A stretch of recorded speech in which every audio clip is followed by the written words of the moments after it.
I was merely passing by when I decided to drop in. But what I overheard from my unfaithful wife as she stepped out wrapped in a towel left me utterly speechless.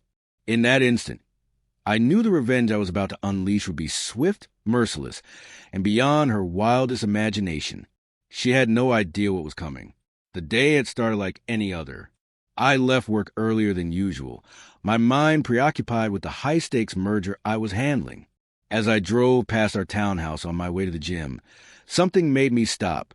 Maybe it was instinct. Maybe it was fate. I parked outside, noticing that my wife Isabel's car was in the driveway. Strange. She had told me she had a late meeting and wouldn't be home until much later. A shiver ran down my spine, but I brushed it off. You're overthinking, Adrian, I told myself. Yet a nagging feeling told me otherwise. Moving cautiously, I unlocked the front door as quietly as possible. The house was eerily silent, except for the faint sound of water running in the upstairs bathroom. Then I heard it, a man's voice. That was amazing, he chuckled.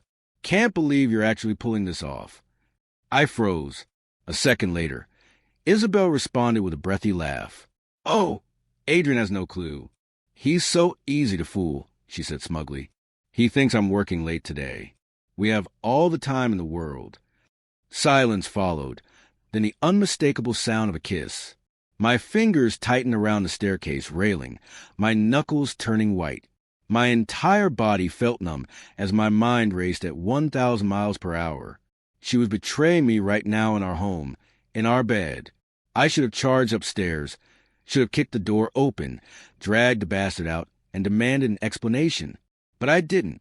Instead, I took a slow, deep breath and stepped back into the shadows. Because in that moment, I realized this wasn't going to end in a heated argument. It was going to end in revenge. And I would make sure it was swift, ruthless, and devastatingly thorough. I turned around, walked out of the house, and got into my car. But I wasn't consumed by anger or heartbreak now. I was calculating. My marriage was over. I accepted that. But I wasn't about to slink away like some broken, betrayed husband. Isabel had made a terrible mistake. She had underestimated me. And now I was going to teach her why that would be the worst mistake of her life.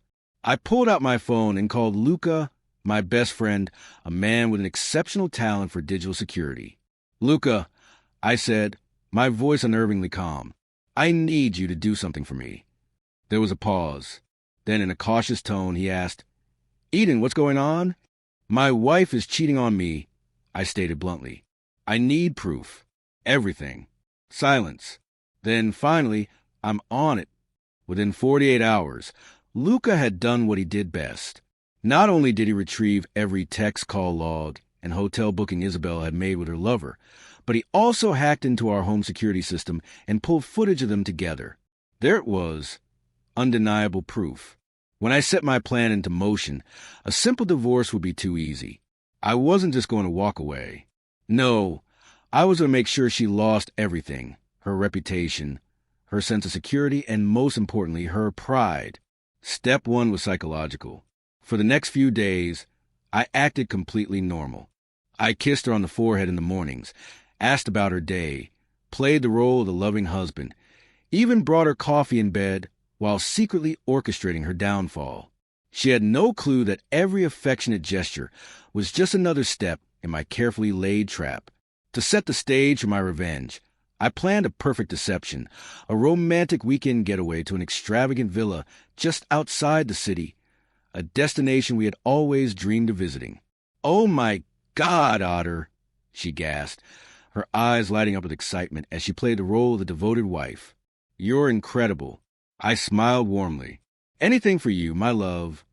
She had no idea that while she was excitedly packing for our trip, I was already finalizing her downfall. She had no idea that the next time she set foot in our home, she would no longer have a place there. She was blissfully unaware that soon she would be broke, humiliated, and completely ruined. And the best part, the real revenge hadn't even begun. On the morning of our supposed trip, I told her I had a few work matters to handle and would meet her at the villa later. She left first, completely unaware of what was unfolding behind her. The moment she was out of sight, I set my plan into motion. I called my lawyer and finalized the divorce papers. I froze all our joint accounts, cutting off her access to any money. Then I sent every piece of evidence, her messages, her secret rendezvous, every detail of her betrayal, to her family, her friends, and even her workplace. The flawless image she had spent years crafting shattered in an instant, and yet the masterpiece of my revenge was still waiting for her.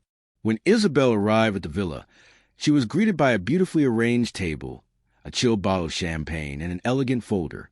Confused, she opened it, expecting a love note or an itinerary for weekend. Instead, she found printout of her text messages with her lover, surveillance photos, and a copy of the divorce papers. On top of the folder lay a handwritten note. I was just passing by and thought I'd drop in, but what I overheard changed everything. You never saw this coming. Consider this my parting gift. I wish I could have seen the expression on her face, but I had no interest in witnessing her meltdown. I never even showed up at the villa. I never called. I simply turned off my phone and let her sit there alone, overwhelmed, forced to stare at the undeniable proof of her own betrayal, the messages, the photos, the receipts, everything laid bare like the autopsy of our marriage. And yet, she still didn't realize the full extent of what was happening. While she sat there in stunned silence, trying to figure out what to do next, I was executing the final phase of my plan. I made sure the truth reached everyone who mattered.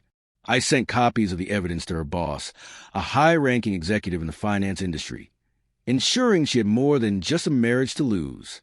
I forwarded everything to her parents, the ones who had always believed their daughter was perfect.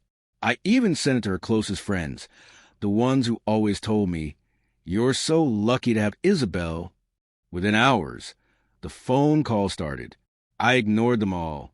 Her world was crumbling, and I was only getting started. That evening, after hours of silence, I finally turned my phone back on. The first message I saw was from Isabel. "Eden, please, we need to talk." Followed by, "I don't know what's going on. My bank cards aren't working. Did you do something, Eden? Why is my mom calling me in tears? Eden, what have you done?" I smirked and sent a single reply. "Me? You'll find out soon enough." Then I blocked her. When Isabel finally drove back home, probably thinking she could somehow smooth things over, she was met with a sight she never expected. Her suitcases sitting on the front lawn. Next to them stood a moving truck, ready to take away what little she had left. And right in front of the house, looking at her with sheer disappointment, were her parents. Panic flashed across her face as she rushed toward them. "What's going on?" she demanded. Her mother shook her head, eyes glistening with unshed tears. "We saw everything, Isabel."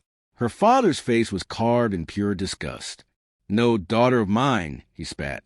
"You had a good husband, a good home, a life people dream of, and you threw it all away. For what?" He waved his hand in frustration. "So meaningless, an affair." Tears streamed down her face. "Dad, please." He cut her off. "Eden sent us everything. Do you have any idea how ashamed we are?" She turned to me then, fury burning behind her tear-filled eyes. You did this." I folded my arms, leaning casually against my car. "No, Isabel, you did this. I just made sure you paid for it." Her gaze darted to the house, desperate. "You can't kick me out. This is my home, too." I let out a slow smirk. "Not anymore." She blinked, confusion turning into dread. "What?" I sighed as if explaining something simple. "I had the house transferred to my name. Weeks ago, I said smoothly, you weren't paying attention, just like you weren't paying attention when I drained our joint accounts." Her hands flew to her mouth in shock. You can't do this to me." I shrugged, but I already did. That wasn't the end of it. Her job was gone. Her boss wasn't exactly thrilled about hiring someone whose personal life had become a public scandal. Turns out high-ranking executives don't appreciate that kind of drama. Her friends vanished. Turns out they had been my friends all along. And the guy she threw everything away for, the moment she lost her comfort, her security, her status, he disappeared too, ghosted her completely. 3 days later, she sent me one last text. "Eden, I have nowhere to go. Please, I made a mistake. I miss you. We can fix this. I didn't reply because in that moment, I knew she finally understood. She had been so confident, so certain that no matter what, I would always be there, that I would forgive her, that I would take her back. But now she had nothing, and I was finally free. 2 weeks later, I sat in my new office, promotion secured, a new city waiting to be explored, and a fresh start ahead. I had walked away from everything connected to Isabel, and I had never felt better. Then, as I was scrolling through social media, something caught my eye, a photo of Isabel sitting alone in a rundown cafe, looking exhausted, defeated, and utterly broken. The caption, "Some mistakes can never be undone." Damn right. I leaned back in my chair, a satisfied smirk tugging at my lips. Revenge is best served cold. And Isabel was frozen solid.